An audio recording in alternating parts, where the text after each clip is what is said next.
প্রতিদিন আমাদের সমাজে কোথাও না কোথাও কোনো না কোনো জনপদে প্রতিদিন দুর্নীতি অপকর্ম আর অন্যায় ঘটছে। আর সেই অন্যায়গুলোকে তুলে আনতে আমরা এশিয়ান টেলিভিশনের অপরাধের খোঁজে রিগাল টিম প্রতিদিন ছুটে যাই সে সমস্ত জনাঞ্চলে। আমাদের আজকের পর্ব সাজিয়েছি তেমনই এক জনপদের গল্প নিয়ে। আর সেই জনপদের নাম সিলেটের কোম্পানিগঞ্জের ভোলাগঞ্জ।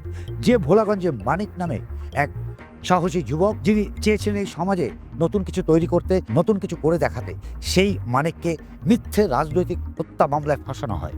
আর আজ 17 বছর পর সেই মানিক যখন ন্যায় বিচারের জন্য দাঁড়ে দাঁড়ে ঘুরছে, ঠিক সেই সময় এশিয়ান টেলিভিশন অপরাধের খোঁজে তিনি তার অভিযোগের কথা জানান।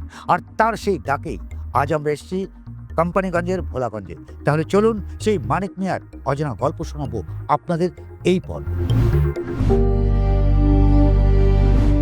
পাহাড় ঘেরা সবুজ জনপদ চিরে ঢালাই কিংবা ধলাই নদীর শীতল জলপ্রবাহ প্রতিদিন সিক্ত করে সিলেট জেলার কোম্পানিগঞ্জ থানার ভোলাগঞ্জ গায়ের সাধারণ মানুষদের। প্রাকৃতিকভাবেই ভারতের মেঘালয় থেকে ধলাই নদের মাধ্যমে নেমে আসা সাদা পাথর ও পাথরের প্রাকৃতিক সৌন্দর্যের জন্য এই গ্রামটি অত্যন্ত পরিচিত। অথচ এই শান্ত নিবিড় প্রাকৃতিক জনপদেও কখনো কখনো শকুনের হিংস্র থাবা এই অঞ্চলের মানুষের জীবনকে করে তোলে বিপন্ন। আর সেই অসহায় নিপীড়িত মানুষের আর্তনাদে সাড়া দিয়ে কোম্পানিগঞ্জে ছুটে যায় এশিয়ান টেলিভিশনের অপরাধের খোঁজে রিগাল টিম। মাঠে নেমে পড়ে অনুসন্ধানের রিপোর্টে। এই যে আমরা হাঁটছি, এই জায়গাটি হচ্ছে নোম্যান্স ল্যান্ড। আর এই নোম্যান্স ল্যান্ডের এই জায়গা থেকে ভারতের ওপার থেকে বিভিন্ন পাথর আসে এবং বাংলাদেশে প্রবেশ করে। ওখানকার সীমান্তরক্ষী বাহিনী যদি আপনার পরিচয় ঠিক মতো না পায়, তাহলে হয়তো গুলিবিদ্ধ করবে। ফালানির গল্প আমরা ভুলিনি। ফালানিকে গুলিবিদ্ধ করে ফেলে রাখা হয়েছিল তার কাদার উপরে। এই সেই সীমান্ত, যে সীমান্ত থেকে অসংখ্য পাথর, চিনি, মাদক, বিভিন্ন দ্রব্যাদি এই ভারত থেকে এখানে প্রবেশ করে। আর এগুলোকে রক্ষা করার দায়িত্ব হচ্ছে কাস্টমসের।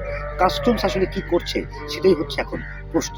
কারণ প্রতিদিন এই ভোলাগঞ্জ কোম্পানিগঞ্জ থেকে প্রচুর সাদা পাথর, লাল পাথর, চূড়া পাথর এখান থেকে পাস হচ্ছে, যেগুলো আমাদের গোপন ক্যামেরায় আমাদের অনুসন্ধানের টিম ধারণ করেছে।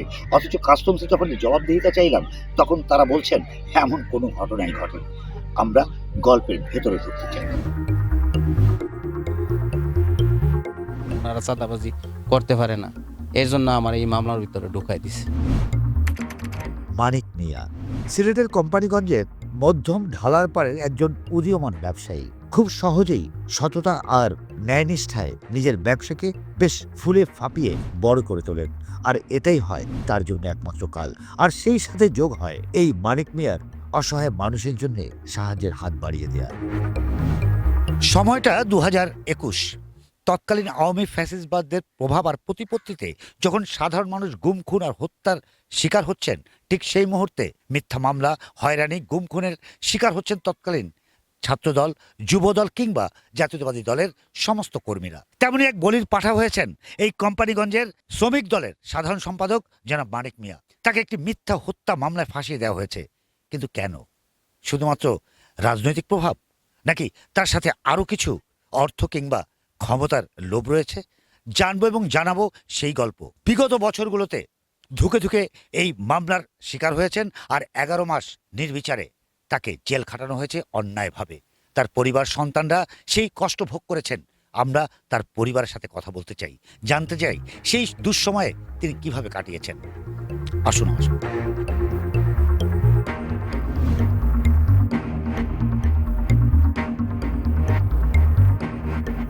এই সেই মানিক মিয়ার বাড়ি, কোম্পানিগঞ্জের শ্রমিক দলের সাধারণ সম্পাদক, যিনি একজন পোস্ট হোল্ড করেন, সম্মানিত ব্যক্তি এই অঞ্চলে।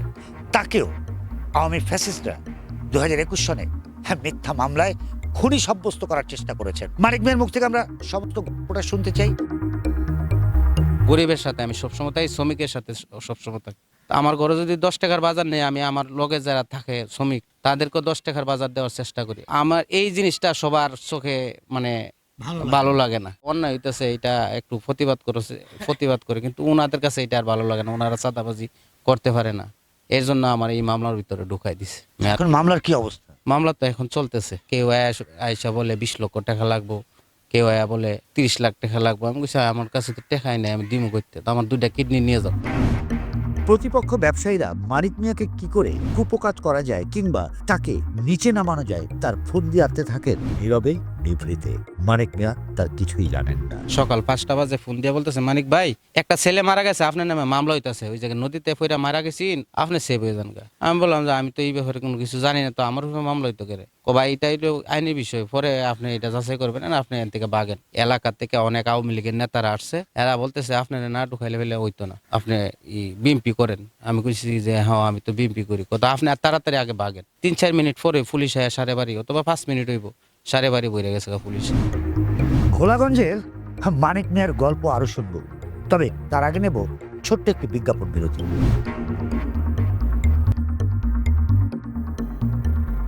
বিজ্ঞাপন বিরতি থেকে ফিরে আবারও নিয়ে যাব সেই ভোলাগঞ্জে, আর শুনবো সেই মানিক মিয়ার অজানা গল্প।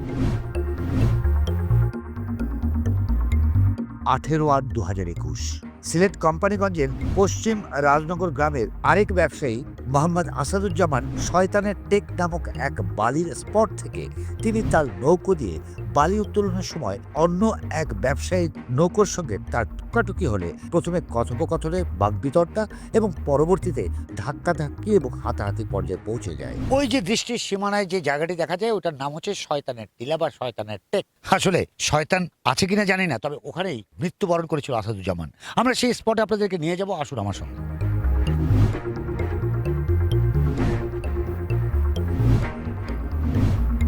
এক পর্যায়ে আসাদুজ্জামান জীবন বাঁচাতে এক নৌকো থেকে আরেক নৌকোয় ঝাঁপ দিতে গেলে তিনি পা পিষ্টে পড়ে যান নৌকোর গলইতে, আর তার মাথা এবং পেট সজোরে আঘাত পায় নৌকোর গলই থেকে। এখানে ওই আসাদুজ্জামান মারা গিয়েছিল কোন জায়গায় আমাকে একটু এক্সাক্ট বলেন তো। এই যে সামনের এই জায়গাটা, এই টিলা থেকে বালু তুলে এখানে নৌকায় ভরছিল এবং সে এখানে স্লিপ করে পড়ে যায়।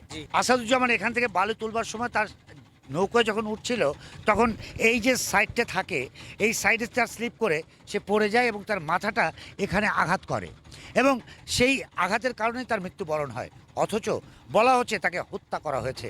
খানিক বাদে তার বমি হওয়ার পরে স্থানীয় জনগণ তাকে ধরে স্থানীয় হাসপাতালে চিকিৎসার জন্য নিলে সেখানে মানিক উপস্থিত হন এবং মানিকের কাছে তারা সাহায্য চাইলে মানিক আর্থিকভাবে সেই আসাদুজ্জামানকে 20,000 টাকা পর্যন্ত সাহায্য করেন। হায় রে দেশ, যে উপকার করে তারই যেন ক্ষতি হয়। জাস্ট এই যে জায়গাটা এখন নৌকাটা থামছে, আমি আপনাদেরকে আরেকটু পরিষ্কার করে যদি দেখাতে চাই, এই যে জায়গাটা আপনারা দেখতে পাচ্ছেন এই জায়গাটিতেই তাদের নৌকাটা ছিল এবং এখান থেকে বালি উত্তোলন করা হয়েছিল। এই যে জায়গাটা এইখানে নৌকাটা ছিল, এই নৌকার উপরে তারা বালিতে উত্তোলন করে যখন তুলছিল ঠিক সেই মুহূর্তে স্লিপ করে তার নৌকার উপর পড়ে যায় এবং এই পড়ার কারণেই তার মৃত্যুবরণটা হয়। আমরা জানবো আসল সত্যটা। ঘটনার 3 দিন পর একই করোনার মহামারী, আর সেখানে চিকিৎসার স্বল্পতা, আর সেই জায়গায় তার চিকিৎসায় খানিকটা ব্যাহত হয়। 3 দিন পর আসাদুজ্জামান মারা যান, আর এই সুযোগটি হাতছাড়া করেনি তৎকালীন ফ্যাসিস্ট আওয়ামী দোসরেরা।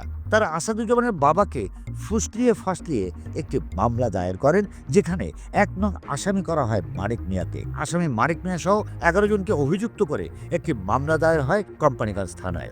আলম চেয়ারম্যানও ফোন করে বলছে আমার যে ভাই আপনি যদি বাসায় থাকেন একটু সেভ হয়ে যান গা, আপনার সকলতে আওয়ামী লীগের নেতারা আপনার ঢুকানির লাগি চেষ্টা করতেছে, কই ফানি কই গড়া বলতে পারি না, আপনি একটু বাড়ির থেকে যান গা। চট্টগ্রামে পাহাড়ের ভিতরে ছিলাম অনেক দিন, দীর্ঘদিন। সেই মামলার তদন্তের দায়িত্বভার পরে তৎকালীন এসআই হেলালের কাছে। আমরা হেলালের সাথে কথা বলার চেষ্টা করলে আলাপনে যা বেরিয়ে আসে। মূল ঘটনা হইলো নৌকাটা মানে একটা নৌকা বইরে গেলে গা, নৌকাটা বাইর করে দেয়, চেষ্টা লাগছে নৌকা বাইর করতে। জি, মানিকের নৌকাটা এত শক্তভাবে করা ছিল যে আরেকটা নৌকা বাড়িতে পারছে না। ওই যে বিক্রিমের যে নৌকাটা বাইর করতে দেয়, তারা বাইর করতে দেয় নাই, এটা নিয়ে কথা কাটাকাটির এক পর্যায়ে মারামারির পর্যায়ে যায়। আঘাত করে ওকে মারে। তো মানিকের যে নৌকা, মানিক এমন একটা স্পেশালিস্ট যে নৌকাটা যেখানে করে মানে দাবায় খুব কঠিন ভাবে, এইটা খুব স্পেশালিস্ট। তো এটার সাথে মার্ডারের কি সম্পর্ক? এই নৌকা সরায় নেই দেখি তুই এর নৌকা বাড়িতে পারে নাই। আমি ধরে নিচ্ছি যে মানিকই এইটার নাটের গুরু।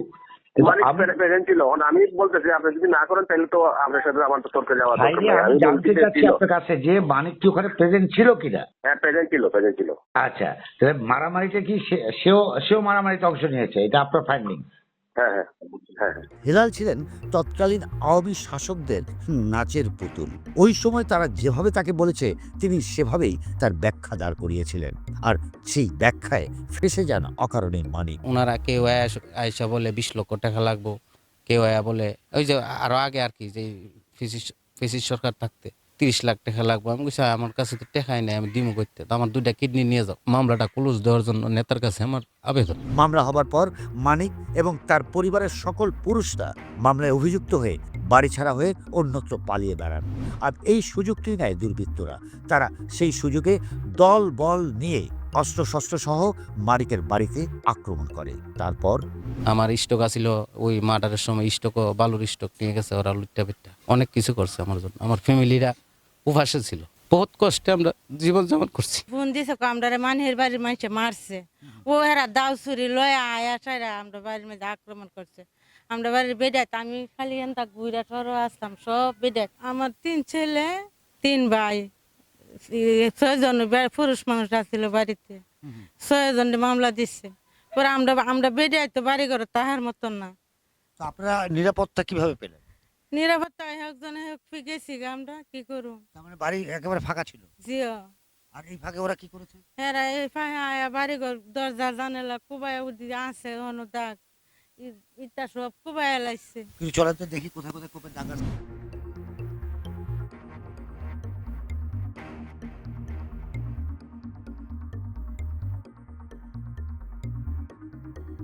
এইগুলো এই যে কোপ, এই যে কোপের দাগ, এই যে এইটা কোপের দাগ, রাইট?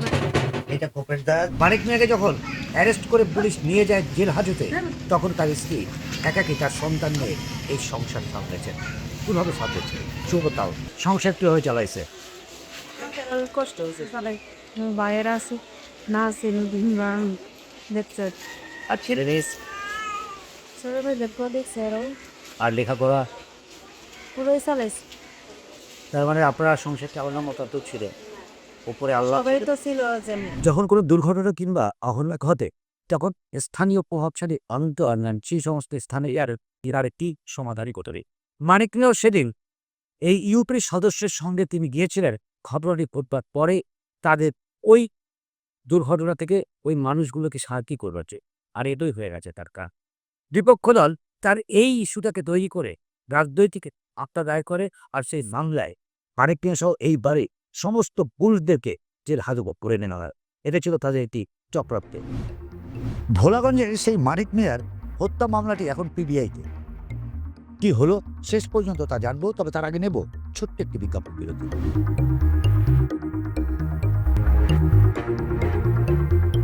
বিজ্ঞাপন বিরতি থেকে ফিরে আপনাদেরকে আবারও নিয়ে যাবো সিলেটের কোম্পানিগঞ্জের ভোলাগঞ্জে, যেখানে মানিক মিয়ার 17 বছরের অজানা গল্প আমরা আজ তুলে ধরব। 2021 থেকে 2026 বেশ লম্বা একটা সময়।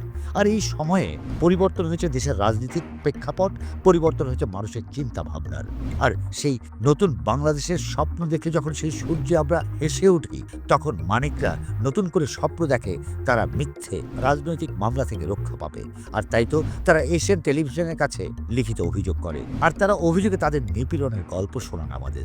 আমরা সেই গল্পের অনুসন্ধানে নামি মাঠে, এবং যে স্পটে আসাদুজ্জামান আহত হয়েছিলেন সেই স্পটে এসে আমরা হাজির হই। এই কোম্পানিগঞ্জ থানাতে অসংখ্য স্টোন ক্র্যাশার, বালু উত্তোলন এবং সাদা পাথর যেটা ভারত থেকে আসে তার জমজমার ব্যবসা হয়।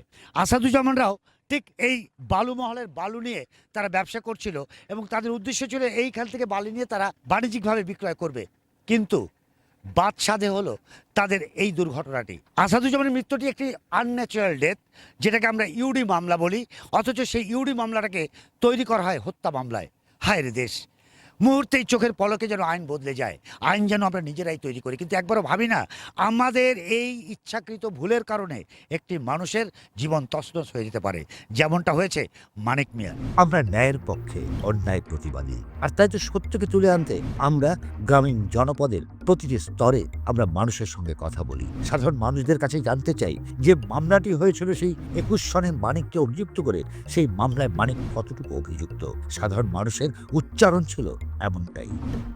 কোথাও কোনো দুর্ঘটনা বা অঘটন ঘটলে সেই জনপদের সাধারণ মানুষটাই বলতে পারেন আসল সত্যটা কি, কারণ তারা নিরপেক্ষভাবে তাদের অভিমত দেন। আমরা এই মানিক মিয়ার হত্যাকাণ্ডের সম্পৃক্ততা অসম্পৃক্ততা জানতে এই বাজারে এসেছি সাধারণ মানুষের সাথে কথা বলতে, যেন তারা বায়াস না হয়ে নিরপেক্ষভাবে তাদের অভিমত দিতে পারেন। আমরা একটু কথা বলতে চাই। আচ্ছা, আপনি তো ছিলেন ওই দিন যেদিন ঘটনাটি ঘটেছিল, ওই দিন আপনি সাথে ছিলেন। ওই আসাদুজ্জামান, আরেক নৌকা আসলাম মানে নৌকা পাশাপাশি আছেন। আচ্ছা, কি হয়েছিল বলেন তো? সেদিন হয়েছিল মানে তারা বাড়ির থেকে দাও হলাস্তুর খেলে আসছেন, আনার পর মানে মানিকান্ন উঠতে গিয়া আরেক নৌকা ফাল দিয়েছেন, মানিকান্ন উঠতো পরে পিছ লাগাইয়া যে লোকটা মারা গেছে এটা এ সাইডটা মানে বাত্রার মাঝে ভয় রাখা জায়গাতে স্টলি মানে ওখানে কি মানিক ছিল? না না মানিক এই সময় এখানে ছিলই না, সে কোথায় ছিল? সে ছিল ওরা তার সাইডের মধ্যে। আচ্ছা, তাহলে তোকে কেন ফাঁসানো হলো? ওইটা তার বাইকনারা মানে আসলে ওটা লিস্টার পাওয়ার মধ্যে বা এই কারণে সব বিএনপি করতো, বিএমপি করতো। হ্যাঁ, এটাই ছিল তাদের মূল অপরাধ। মূল অপরাধ। আচ্ছা, আর তখনকার সময় তো ছিল আওয়ামী লীগ, বুঝছেন নি? এই কারণে আর মানিক মিয়া মোটামুটি ব্যবসা ট্যাবসা করতো। মানিক মিয়ার কিভাবে একটা দাতা দেবেন যা। মানিক মিয়া এই ধরনের লোক না, খুব ভালো লোক। ওরে এটা মানুষ এমনি সক্রান্ত করে লাগাই দিছে, গরিব মানুষ কিছু টাকা পয়সা রুজি করছে, মনে করছে এটা দিয়ে লাগায় দিচ্ছে আঙুল দিয়া। সক্রান্তমূলক হয়ে গেছে। কেন সক্রান্ত হলো? সক্রান্ত হয়েছে, কেমনে হইলো? মারামারি করছে, হ্যাঁ, হে মারছে হয়তো একটা সামান্য আঘাত বেশি হয়েছে আর অ্যাক্সিডেন্ট। তৎকালীন আওয়ামী ফ্যাসিস্ট শাসন আমলের যে সমস্ত প্রভাবশালী ব্যক্তিরা এই জনপদে বালু কিংবা স্টোন ক্রাশের ব্যবসা করতেন, তারা চেয়েছিলেন এই মানিককে চিরতরে শেষ করে দিতে, শুধুমাত্র পলিটিক্যাল একটা ইস্যু দিয়ে, আর তাই তারা করেছেন। আমরা বর্তমান ভারপ্রাপ্ত কর্মকর্তার কাছে জানতে চাই যে এই মামলাটির এখন বর্তমান পরিস্থিতি কি। ভারপ্রাপ্ত কর্মকর্তা আমাদের প্রশ্ন বানে বুঝতে পারেন যে ডাল মে কুছ কালা হ্যায়, আর তাই তো তিনি তার কর্তব্যরত এসআইদেরকে ডেকে পুরো মামলার ডকেট আমাদের সামনে তুলে ধরলেন। আপাত দৃষ্টিতে আমার কাগজপত্র পর্যালোচনা দেখা যাচ্ছে যে আপনার কফিলউদ্দিন নামে আপনাদের থানায় একটা মামলা দায়ের করা হয়েছিল। পূর্বিতে আপনার মামলার প্রথম আয়ু ছিল আপনার হেলালুদ্দিন বিজ্ঞ আদালতে আপনার এই সংক্রান্তে চার্জশিট দিছে, অভিযোগপত্র দেওয়া হয়েছে। দেওয়ার পরে আদালত আবার এটাকে আপনার পূর্ণ তদন্ত করার জন্য আপনার এই পিবিআইকে দিয়েছিল। আসলে একটা হত্যা মামলা, এটার আপনার বিভিন্ন আপনার মোটিভ আপনার অনুযায়ী আপনার মামলা তদন্তকারী অফিসারগণ আপনার সিএস দাখিল করছে। বর্তমানে এটা মামলাটি যেহেতু আদালতে আছে, এটা আদালতেই আপনার এই আপনার দোষী আপনার এই প্রমাণ এটা করবে, নির্দোষিতা প্রমাণ করবে। জানা গেল মামলাটি এখন পিবিআইতে। মামলার বর্তমান পরিস্থিতি কি জানতে মানিক যা বলেন। সারে বাড়ি বইরে গেছে পুলিশ। অনেক জায়গাত গেছি যে আমি তো মামলার সাথে জড়িত না, বহুত কষ্টে আমরা জীবনযাপন করছি, না খায়া লইছি আমরা। আর কি বলবো আপনার, যার যায় সে বোঝে। মানিক মিয়া দোষী কিংবা নির্দোষ তা প্রমাণ হবে মাননীয় আদালতের সামনে। আমরা শুধু একটি কথাই বলতে চাই, গত 17 বছর যত মানুষ নিপীড়ন নির্যাতনের জাতাকলে পিষ্ট হয়েছে তাদের একজন মানিক। এমন 56,000 বর্গমাইলে অসংখ্য মানিকরা ছড়িয়ে আছে যাদের উপর নির্যাতনের জাতাকল চলেছে গত 17 বছর ধরে। প্রতিবাদের কোনো শব্দ তারা উচ্চারণ করতে পারেনি এতদিন। এলাকার যাচাই করে দেখবেন, আমি যদি 10 টাকা লুজু করি 2 টাকাও আমি করে নিয়ে আসি না। আমি আল্লাহর মসজিদে মাদ্রাসায় গরিবের সাথে আমি সবসময় তাই, শ্রমিকের সাথে সবসময় থাকি। আপনি কি চাচ্ছেন? এখন চাচ্ছি দেশে যেহেতু আমাদের নেতা আসছে, আমরা নির্দোষ যদি হয় মামলাটা ক্লোজ দেওয়ার জন্য নেতার কাছে আমার আবেদন। মানিক মিয়ার মতো অসংখ্য কর্মীরা রাস্তাঘাটে এখনো নিপীড়িত হচ্ছে, নির্যাতিত হচ্ছে। তাদের দিকে যদি মুখ তুলে না তাকানো হয়, এই মানুষগুলো আর কোনোদিনই হয়তো সত্যের মুখ দেখতে পাবে না। আর এই সত্যের মুখ এই মানুষগুলোকে দেখানোর দায়িত্ব একমাত্র লিডারেরই আছে। আমরা লিডারের দৃষ্টি আকর্ষণ করছি, এই মানিক মিয়ার উপরে যে মিথ্যা মামলা, যে সমস্ত নির্যাতন হয়েছে তার প্রকৃত বিচার যেন এই প্রেক্ষাপটে করা হয়। মানিক মিয়ার বিরুদ্ধে এমন কেন হয়রানিমূলক মামলা করা হলো তা জানতে নিহত আসাদুজ্জামানের পরিবারের সঙ্গে যোগাযোগ করতে গেলে তারা কেউই আমাদের সঙ্গে যোগাযোগ করতে রাজি হননি। আজ এই নতুন এই উন্মুক্ত বাংলাদেশে নতুন প্রজন্মের এই আহ্বানে যখন মানুষ জেগে উঠেছে, রক্তে জেগেছে আগুন, তখন মানিকরা তাদের ন্যায্য বিচার চায়। আর সেই ন্যায্য বিচার পাইয়ে দেওয়ার দায়িত্ব আমার, আপনার, আমাদের প্রত্যেকের। এভাবে অসংখ্য মানিকেরা প্রতিদিন নির্যাতিত হয় আমাদের জনাঞ্চলে, আমাদের এই দেশে। অথচ শুধুমাত্র ন্যায় আর সততার বিচারের জায়গায় এসে এই সমস্ত মানুষগুলো বারবার হোঁচট খায়। আর তাই তো অসহায় সাধারণ মানুষদের ন্যায় বিচার পাওয়ার জন্য যে সমস্ত মানুষরা দিনরাত পরিশ্রম করছেন তাদের হাতকে আরও শক্তিশালী করতে আমাদের এই প্রয়াস। আমরা কাউকে আঘাত কিংবা দুঃখ দিতে নয়, আমরা সত্য উপস্থাপন করতেই আমরা সক্রিয় সর্বদা। আবার দেখা হবে আগামী পর্বের নতুন কোনো অধ্যায় নিয়ে, নতুন কোনো পর্ব নিয়ে। সে পর্যন্ত সবাই ভালো থাকবেন, সুস্থ থাকবেন। আর হ্যাঁ, আপনার চারপাশে যদি কোনো অন্যায়, অনিয়ম, দুর্নীতি দেখেন আমাদেরকে জানাতে পারেন। আমাদেরকে জানানোর ঠিকানা